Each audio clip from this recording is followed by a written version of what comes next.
Welcome back to the channel. I hope you guys are doing great, and today I'm going to be going over my FD RX7, some things I like, some things I don't like, and some things that you should know about if you're interested in getting one. Alright, so first thing, if you didn't know, every single FD RX7 comes with a 1.3 liter twin turbocharged rotary engine, and if you're asking what the frick is a rotary engine, essentially it's 2 or 3 or more Doritos, little triangles, essentially spinning to make a shit ton of noise and power. Now, unfortunately, the little engine that could has a pretty bad reputation for reliability, and that's something you need to consider. Make sure you do a rotary compression test if you're looking into one of these to make sure the engine's okay, or be willing to rebuild it like the rest of us. Now, I gotta ask, do you like really loud cars? I'm talking unbearably droney. Yeah, if you do, well, the FD RX7 is the car for you. This is the loudest car I've ever owned by a large margin, and I had a fully built race Evo.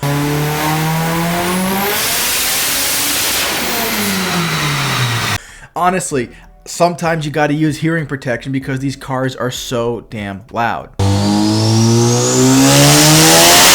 Now sure, you could leave a stock exhaust on it, but then you won't be able to hear anything, and honestly, these cars pick up a ton of power when you open up the exhaust because they hate back pressure. And you know, not only is this car extremely loud, it freaking reeks, man. Most of us, we pre-mix our rotaries, and if you don't, your OMP is doing it for you, most cases, right?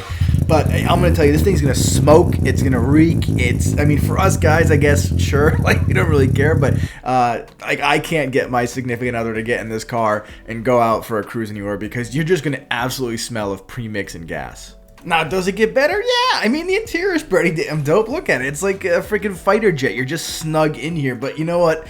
There's some negatives here too. The interior plastics, the quality is just typical 90s JDM. Absolutely horrible. And the price? Holy balls, man. Now, you can go check out any FD RX7 you want. Anyone, TJ Hunt, whatever. They're all going to have this broken passenger handle. This is what I'm talking about. Every single one.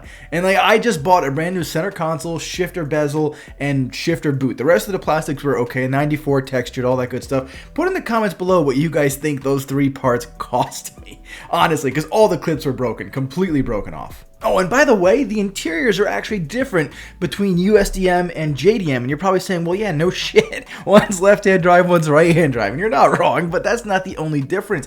If you're a little bit taller, like I'm 6'2", a lot of people struggle to fit in the JDM cars. Like on my USDM, I had to get a smaller steering wheel, but outside of that, it's just fine. The issue here is, in Japan, they actually came with rear seats, which limited how far back the seat rail could go. On the USDM, we have bins, which gives us about 6 inches of legroom, so all you gotta do is drill out those stoppers. But wait, there's more. The exterior also has some big differences between USDM and JDM, especially since they had the car for 10 years. So in '99, there was a massive facelift, and if you guys look at my car, you'll see, yes, it looks different than some of the USDM cars. That's because I have the 99 spec front bumper, the corner lights, the lip, REM MEO. These are all parts that are going to cost an exorbitant amount of money. 99 spec rear wing, and with this wing being heavier than the USDM one, you have to upgrade your struts, which are probably going to be blown anyway, right? Because these things, they just don't last.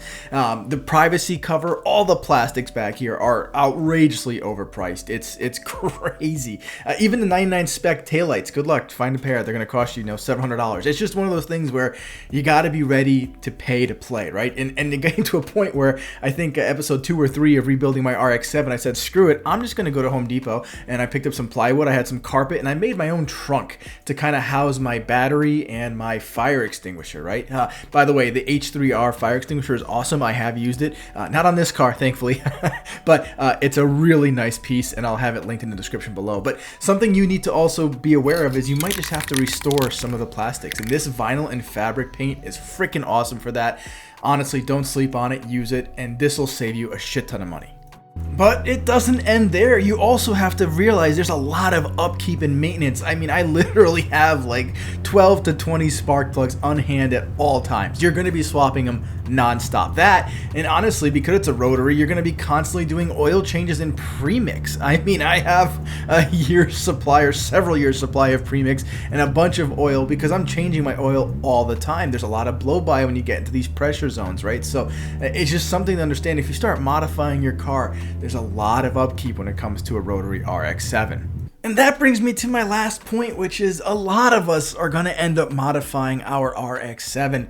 Unless you're a purist, you want to keep it stock, totally cool, do you, man. But the rest of us, you got to have some patience because these cars take time to build. There's very few engine builders that you can trust out there. Shout out to SMG Racing. But even then, I mean, all the other mods, right? So fully built motor, pin ported, balanced, ready for like 800 horsepower, single turbo kit from Gleaseman, precision turbo, ID injectors, fuel rail, fuel system, all of it, the Sakebomb Ignition System, front mount intercooler, vertically mounted radiator, oil coolers, clutch setup, spare transmissions because these will blow after a certain amount of torque. Third gear will just shatter, fourth gear it's impossible, and fifth gear doesn't even exist, right? So this is one of those things where there's so many different aspects. I mean, Fortune auto coilovers, brake upgrade system. I mean, there's all the aero parts.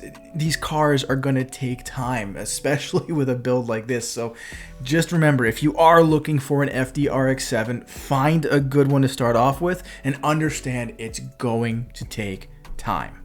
So yeah, I hope that was pretty helpful. There's so many awesome things about the FD RX7, but you should know about all the different aspects. So if you enjoyed the content, please remember to like, comment, and subscribe.